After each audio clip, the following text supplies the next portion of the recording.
And it's difficult even for the ambulance to get up to a floor if there's no lift landing. So the SDP team in Marsiling UT encountered a similar situation a few years ago. And led by Brian Lim, they studied the neighbouring blocks, they organised a petition, they wrote to the Ministry of National Development for months before finally getting an upgrade for the lifts of Block 115 and 119 Marsiling Rise. And this was originally rejected by the PAP Grassroots Advisor as being too expensive. But people are more important. Right. The HDB introduced a $30,000 housing grant to persuade people with mobility issues to move to other flats. But that's really not enough, because other flats are either smaller or they're more expensive.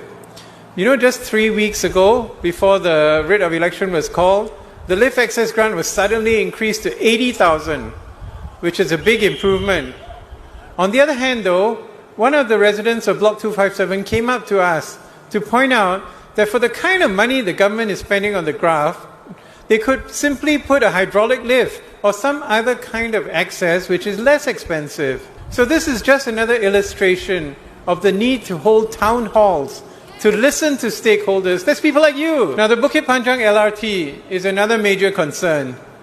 In 2017, then Transport Minister Khaw Boon Wan said in the Straits Times of September 12, the Bukit Panjang LRT, which opened in 1999, was an afterthought to a built-up town and constructed because of political pressure. Now, which of you put political pressure on the government to build the LRT? I can't imagine that happening. Somehow the political pressure must have come from somewhere.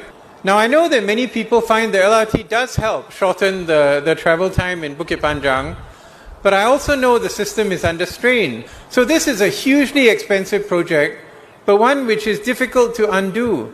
It requires a detailed consultation and understanding of the costs and benefits of the various options. If elected, we will organize a town hall with the LTA and discuss the long-term plans moving forward, because we want to hear from you.